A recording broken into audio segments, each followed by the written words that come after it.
புதிதாக ஒரு கட்சி தோன்றியிருக்கு, உங்களுக்கு எல்லாம் தெரியும். தமிழக வெற்றி கழகம்னு ஒரு கட்சி. அந்த ஆள் என்னன்னா போன வாரம் வரைக்கும் காங்கிரஸோட பேசிக்கிட்டு இருந்தான். இப்ப 4 நாளா பிஜேபியோட பேசிக்கிட்டு இருக்கான். இதுக்கு என்ன பேரு? தாவேக்காரவங்க இருந்தா கூட சொல்லலாம். இதுக்கு என்ன பேருன்னு கேட்கிறேன். போன வாரம் பூரா காங்கிரஸோட பேசிக்கிட்டு இருந்தீங்க. அப்புறம் காங்கிரஸ் வந்து திடீர்னு நாங்க இங்கேயே இருந்துக்கிறோம், எங்களுக்கு வேண்டிய இடம் கிடைச்சிச்சு அப்படின்னு அவங்க இங்கேயே செட்டில் ஆயிட்டாங்க. திடீர்னு பார்த்தா இப்ப பிஜேபி காரனோட டெல்லியில போய் பேசிட்டு இருக்கான்னு செய்திகள் வருது. இதுக்கு என்ன பேருன்னு கேட்கிறேன். இதுல என்ன கொள்கை இருக்கு? எங்களுக்கு எவ்வளவு குறைகள் இருந்தாலும் நல்லது கெட்டது இரண்டும் கலந்தது, உடன்படுவது முரண்படுவது என்கிற இரண்டுமே எங்களுக்கு இருக்கு. திமுகவுக்கும் எங்களுக்கும், இது திராவிட முன்னேற்ற கழகத்துக்கு தெரியும், எங்களுக்கும் தெரியும். இதுக்கு உட்பட்டுதான் அந்த திராவிட முன்னேற்ற கழகத்தினுடனான எங்களுடைய அரசியல் உறவை நாங்கள் தொடர்கிறோம். முரண்படுகிற விஷயத்தை பகிரங்கமாக நாங்கள் வெளிப்படுத்துகிறோம். சில விஷயங்களை நேரடியாக முதலமைச்சர், அமைச்சர்கள் உள்ளிட்டவர்களிடம் சொல்லி இது சரியல்ல, தவறு என்பதை நாங்கள் சொல்லுகிறோம். சில விஷயங்களை சட்டமன்றத்தில் எங்களுடைய எதிர்ப்பை தெரிவிப்பதன் மூலமாக அவர்களை மாற்றம் செய்ய வைத்திருக்கிறோம். இது ஒரு அணுகுமுறை. ஆனால் இப்போது தாவேகா செய்து கொண்டிருக்கிற அரசியல் அணுகுமுறை என்பது என்ன வகையான அரசியல் கேட்கிறேன். ஒருவேளை இன்னும் இது ரெண்டும் இல்லாமல், எது ரெண்டும் இல்லாமல், காங்கிரஸ் இல்லாமல் பிஜேபி இல்லாமல் வேறு யாராவது இன்னொருவர் குறிப்பிட்டால் அடுத்த வாரம் அவர்களோடு பேசுவாரா என்கிற கேள்வியை நான் எழுப்ப விரும்புகிறேன். அவர் எப்படியாவது தமிழ்நாட்டில் முதலமைச்சராக வர வேண்டும் என்று அவரை நேசிக்கக்கூடிய ஒரு பகுதி இளைஞர்கள் வாய்க்கு வந்ததையெல்லாம் பேசிக் கொண்டிருக்கிறார்கள். என்ன பேசுறாங்கன்னு தெரியல. அதனால இப்ப என்ன பண்றாங்கன்னா, இங்க தாவேகா தொண்டர்கள் யாரும் எந்த ஊடகத்திலையும் வாயை தொடர்ந்து பேசக்கூடாது, தடை போட்டாங்க. தெரியுமா உங்களுக்கு? அவரு பேசாதது மட்டுமல்ல, கட்சிக்காரர் எவனுமே பேசக்கூடாது. அந்த லெவல்ல தான் அந்த கட்சி இருக்கு. இப்ப இவரை எப்படியாவது வளைத்து, ஏன்னா பிஜேபியை பொறுத்தவரை ஒண்ணு அன்பா பேசி திருதராஷ்டிர ஆலிங்கனம் பண்ணி ஆளை அரவணைச்சு ஒரு பக்கம் ஆளை கவுத்துறது. ஒருவேளை அதுக்கு ஒத்து வரலன்னு வச்சுங்க, அவனை அச்சுறுத்தி மிரட்டி பணிய வைக்கிறது. இப்ப 2வது காரியத்தை தான் விஜய் மீது அவர்கள் செய்து கொண்டிருக்கிறார். அதாவது கொல்லிக்கட்டையை எடுத்து தலையை சொல்லிக்கிட்டது மாதிரி இவராதான் சிபிஐ விசாரணை கேட்டார். தமிழ்நாட்டில் யாரும் அந்த கோரிக்கை வைக்க. கரூர்ல ஒரு சம்பவம் நடந்து விட்டது. 41 பேர் மரணம் அடைந்து விட்டார்கள். பெரும் துயரமான ஒரு நிகழ்வு. எங்கள் கட்சியின் சார்பில் உடனடியாக களத்துக்கு சென்றோம். அநேகமாக தமிழ்நாட்டுடைய அனைத்து கட்சி தலைவர்களும் களத்துக்கு சென்றார்கள். பாதிக்கப்பட்டவர்களை பார்த்தார்கள், பாதிக்கப்பட்ட குடும்பத்துக்கு ஆறுதல் சொன்னார்கள். பல கட்சிகள் நிதி உதவி என்பது செய்தது. ஆனால் இன்றைக்கு வரைக்கும் அங்கே நேரடியாக செல்லாத ஒரே ஒரு நபர் விஜய் அவர்கள் தான்.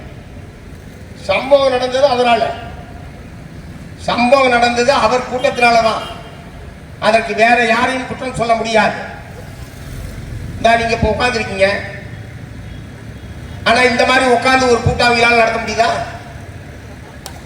எவன் பேச்சு எவனும் கேட்கறது இல்லை. அதான் பிரச்சனை.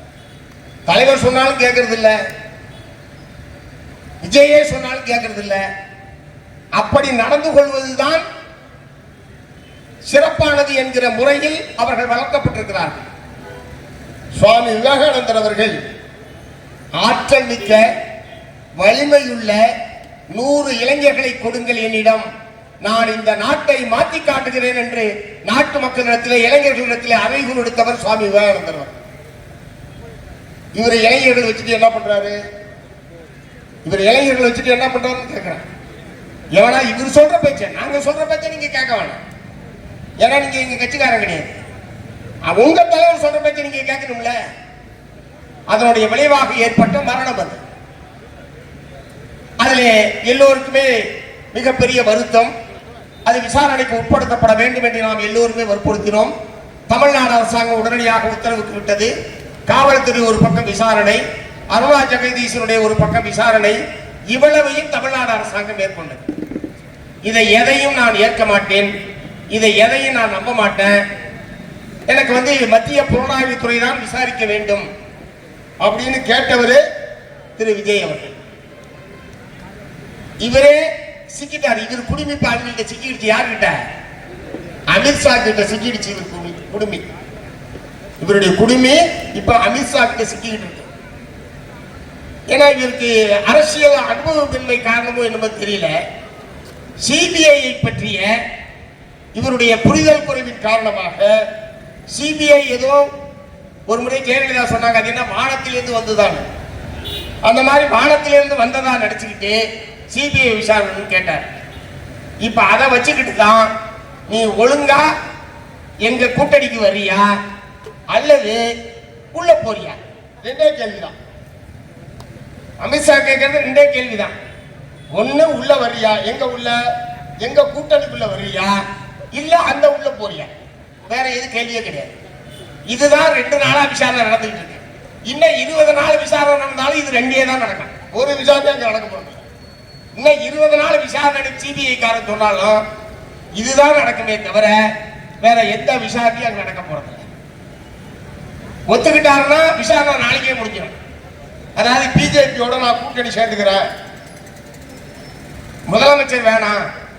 பசங்க எல்லாம் விச ஊதிக்கிட்டு என்ன சொல்றாங்க, முதலமைச்சரா தளபதி வந்தாருன்னா, இளைய தளபதி வந்தாருன்னா உடனே தமிழ்நாட்டில் எல்லா பிரச்சனையும் தீர்ந்து அவங்க நடிச்சுட்டு இருக்கானுங்க. அப்படித்தான் பிரச்சாரமும் பண்றான். இப்ப அமித்ஷா என்ன சொல்றாரு, எங்களோட சேரு, குறைஞ்சபட்ச எதிர்கட்சி தலைவராவது நீ ஆகலாம். முதலமைச்சர் இல்ல, துணை முதலமைச்சர் இல்ல. ஏன்னா ஏற்கனவே அவர் எடப்பாடிக்கு ஒரு வாக்குறுதி கொடுத்திருக்காரு. யாரு? மோடி, அமித்ஷா. நீதான் முதலமைச்சர் ஆனா கூட்டணி ஆட்சி, நீதான் முதலமைச்சர் ஆனா கூட்டணி ஆட்சி, உன் தலைமையில தான் கூட்டணி ஆனா எல்லாத்தையும் நாங்க தான் பேசுவோம். நீதான் கூட்டணிக்கு தலைவர் ஆனா எல்லாத்தையும் நாங்க தான் பேசி முடிப்போம் அப்படின்னு ஒரு பக்கம் ஓடிட்டு இருக்கு. இன்னைக்கு வரைக்கும் கூட்டணியே அமைக்க முடியல. அவங்க எங்களை பார்த்து கேள்வி கேட்கிறாங்க, திமுக தலைமையிலான கூட்டணிக்குள் குழப்பம், இடதுசாரிகள் தொகுதி எண்ணிக்கை கிடைக்கவில்லை என்பதற்காக இடதுசாரிகள் வெளியேறுகிறார்களா என்றெல்லாம் ஏராளமான செய்திகளை வெளியிடுகிறார்கள். அந்த தலைவர்களும் பிஜேபி அதிமுக தலைவர்களும் இத்தகைய கேள்விகளை எழுப்பிக் கொண்டிருக்கிறார்கள். நான் என்ன சொல்ல விரும்புறேன், இந்த கூட்டணி 8 ஆண்டு காலமாக இருக்கிற கூட்டணி, உங்க கூட்டணி இன்னும் அமையவே இல்லை.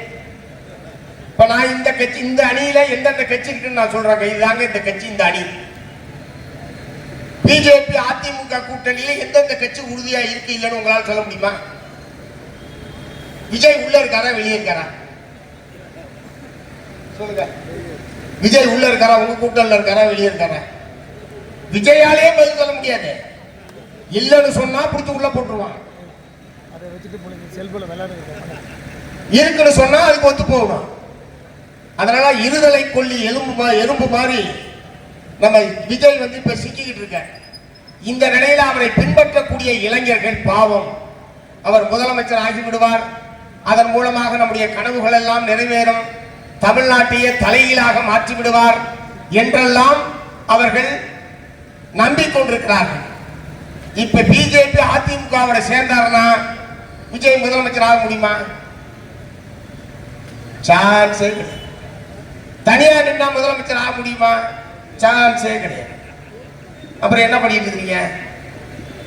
எங்க அணி 8 ஆண்டு காலமாக இருக்கிறது. தொகுதி சம்பந்தமான பேச்சுவார்த்தை நடைபெற்று பல கட்சிகளோடு தொகுதி உடன்பாடு என்பது செய்யப்பட்டிருக்கிறது. இடதுசாரிகள், விசிக உள்ளிட்ட ஒரு சில கட்சிகளோடு உடன்பாடு என்பது எட்டப்பட வேண்டியிருக்கிறது. நாங்கள் எந்த அளவுக்கு இதிலே ஒற்றுமையாகவும் எவ்வளவு தூரத்துக்கு நீண்ட தூர பயணத்தை எங்கள் நடத்தி கொண்டிருக்கிறோம். ஆனால் கூட்டணி எது, யாரால் தன்னுடைய கூட்டணியில் இருக்கிறார்கள் என்பதையே முடிவு செய்ய முடியாத பிஜேபி அதிமுக எங்களை பார்த்து கேள்வி எழுப்பதற்கு ஏதாவது நியாயம் இருக்கிறதா, ஏதாவது அருகதை இருக்கிறதா என்கிற கேள்வியை நான் எழுப்ப விரும்புகிறேன். இன்றைக்கு அருமை தோழர் செல்வ பெருந்தகை அவர்கள் நேற்று நான் அளித்த பேட்டி சம்பந்தமாக இன்றைக்கு ஒரு கருத்தை வெளியிட்டிருக்கிறார்கள். நேற்று தினம் கார்ல் மார்க்ஸினுடைய நினைவு தினம். அந்த நினைவு தினத்தை ஒட்டி கார்ல் மார்க்ஸ் சிலைக்கு மலரளிக்கை செலுத்திவிட்டு அங்கே பத்திரிகையாளர்கள் கேள்வி எழுப்பினார். திராவிட முன்னேற்ற கழகம் தொகுதிகளை நிறைய புதிய கட்சிகள் வந்திருப்பதனால் தொகுதிகளை குறைத்துக் கொள்ள சொல்லி சொல்லுகிறார்களே, அது சம்பந்தமாக உங்களுடைய கருத்து என்ன என்பதுதான் கேள்வி. புதிய கட்சிகள் வந்திருப்பது உண்மை.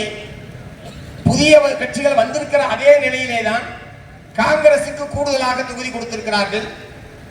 தேசிய முற்போக்கு திராவிட கழகத்திற்கு கூடுதலான தொகுதிகள் ஒதுக்கப்படும் என்று ஊடக நண்பர்கள் தொடர்ந்து செய்திகளை வெளியிட்டுக் கொண்டிருக்கிறார்கள். அப்படி புதிய கட்சிகள் வந்திருக்கிற நிலையில் காங்கிரசுக்கு கொடுக்க முடியும், தேமுதிகவுக்கு கொடுக்க முடியும் என்று சொன்னால் ஏன் இடதுசாரிகளுக்கு, விடுதலை சிறுத்தைகளுக்கு கொடுக்க முடியாது? அப்படி கொடுக்க முடியாது என்று சொல்வது நியாயமல்ல என்றுதான் நான் பதிலளித்தேன். காங்கிரசுக்கு ஏன் கொடுத்தார்கள் என்றெல்லாம் நாங்கள் கேட்கவில்லை. ஒவ்வொரு கட்சியும் அவர்களுடைய பலத்திற்கு தொகுதிகளை பெறுவதற்குத்தான் முயற்சிப்பார்கள். கூட்டணிக்கு தலைமை தாக்குகிற கட்சி என்கிற முறையில் திராவிட முன்னேற்ற கழகத்தோடு பேசி அவர்கள் ஒரு உடன்பாட்டை செய்து கொண்டிருக்கிறார்கள். அதிலே எங்களுக்கு எந்த விதமான மாற்று கருத்தும் கிடையாது. ஆகவே அவர்களுக்கு ஏன் கொடுத்தார்கள் என்கிற கேள்வியை இன்றைக்கல்ல என்றைக்குமே நாங்கள் எழுப்ப மாட்டோம். அது உங்க சமத்து. கேள்வி என்ன? புதிய கட்சிகள் வந்திருப்பதனால் இடதுசாரிகள் தொகுதிகளை குறைத்துக் கொள்ள வேண்டும், விடுதலை சிறுத்தைகள் தொகுதிகளை குறைத்துக் கொள்ள வேண்டும் என்று சொல்லுகிறார்களே, அது சம்பந்தமான கருத்து என்ன என்று கேட்கிற போதுதான் அவர்களுக்கெல்லாம் உயர்த்தி தர முடிகிற போது ஏன் எங்களுக்கு தர முடியாது? எங்களுக்கு நாங்கள் கூடுதல் தொகுதிகள் கேட்பது நியாயம் என்றுதான் நாங்கள் பதிலளித்திருக்கிறோம். இதில் என்ன தவறு இருக்க முடியும்? ஒருவேளை அவர் என்னுடைய பேட்டியை சரியாக கவனிக்காமல் அத்தகைய பதிலை தெரிவித்திருக்கிறாரா என்பது எனக்கு தெரியாது. ஆகவே மார்க்சிஸ்ட் கம்யூனிஸ்ட் கட்சியுடைய பலத்திற்கேற்ப தொகுதிகளை திராவிட முன்னேற்ற கழகத்தில் இருந்து பெற வேண்டும் என்பது எங்க கட்சியினுடைய முடிவு, மார்க்சிஸ்ட் கம்யூனிஸ்ட் கட்சியினுடைய முடிவு. அது சம்பந்தமான பேச்சுவார்த்தை தான் திராவிட முன்னேற்ற கழகத்தினுடைய பேச்சுவார்த்தை குழுவோடு நடைபெற்றுக் கொண்டிருக்கிறது. நாளைய மறுநாள் 17ஆம் தேதி காலை மீண்டும் பேச்சுவார்த்தை என்பது நடைபெற இருக்கிறது. அடுத்த ஒரு சில நாட்களில், ஏனால் தேர்தல் இன்றைக்கு அறிவிக்கப்பட்டு விட்ட நிலையில் அடுத்த ஒரு சில நாட்களில் மிக சுமூகமான முறையில் இந்த பேச்சுவார்த்தை நடைபெற்று தொகுதி பங்கீடு என்பது சிறப்பாக நடந்து முடியும். அதில் எங்களுக்கு எந்த விதமான அவநம்பிக்கையும் கிடையாது. ஆகவே எங்களுடைய கோரிக்கையில் நாங்கள் கேட்கிற எண்ணிக்கையில் அவர்களால் தர முடியாமல் போகலாம், அல்லது அவர்களுக்கு இருக்கிற சிரமத்தை அவர்கள் சொல்லுகிறார்கள். எங்களுடைய தேவையை நாங்கள் வெளிப்படுத்துகிறோம். இரண்டு கட்சி தலைவர்களும் உட்கார்ந்து பேசி முடிவெடுக்க வேண்டிய விஷயம் அது. அதற்கான முயற்சிகள் என்பது நடைபெற்றுக் கொண்டிருக்கிறது.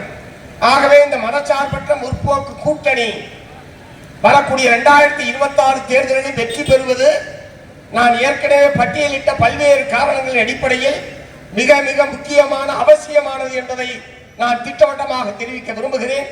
அந்த அடிப்படையில் 2026 சட்டப்பேரவை தேர்தலில் பிஜேபி, அதனோடு அணி சேர்ந்திருக்கிற அதிமுக, அதனோடு அணி சேர்ந்திருக்கிற மற்ற சில கட்சிகள் இனிமேல் ஒருவேளை சேருவாரோ என்கிற சந்தேகத்தில் இருக்கிற விஜய் உட்பட சேர்ந்தாலும், பிஜேபியோடு யார் சேர்ந்தாலும் அவர்களை வேரோடும் வேரடி மண்ணோடும் அழித்தொழிப்பது என்பதுதான் மார்க்சிஸ்ட் கம்யூனிஸ்ட் கட்சியினுடைய அடிப்படையான அரசியல் கொள்கை. அதன் அடிப்படையில் மார்க்சிஸ்ட் கம்யூனிஸ்ட் கட்சி செயல்படும். மார்க்சிஸ்ட் கம்யூனிஸ்ட் கட்சியுடைய வேட்பாளர்கள் தமிழ்நாடு முழுவதும் எத்தனை இடங்கள் கிடைத்தாலும், எத்தனை இடங்களில் போட்டியிட்டாலும் நீங்கள் இங்கே வழங்கி இருக்கக்கூடிய இந்த நிதி என்பது அந்த வேட்பாளர்களுடைய வெற்றிக்காக பயன்படும்.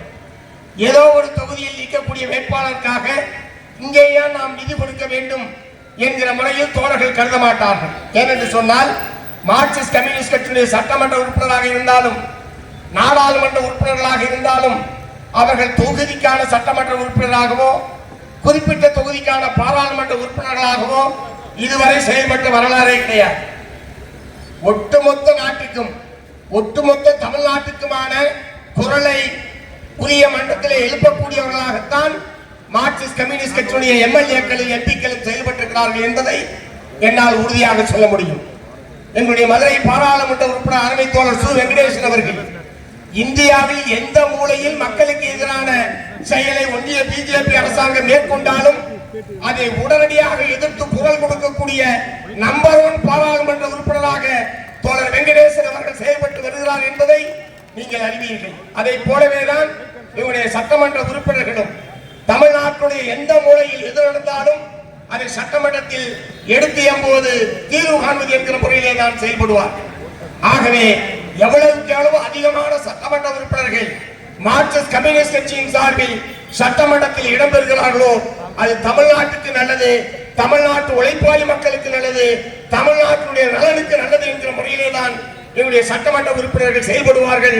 அதற்காக நீங்கள் வழங்கி இருக்கக்கூடிய நிதி கட்டாயம் பயன்படும் என்று சொல்லி வாய்ப்புக்கு நன்றி கூறி நிறைவு செய்கிறேன். வணக்கம்.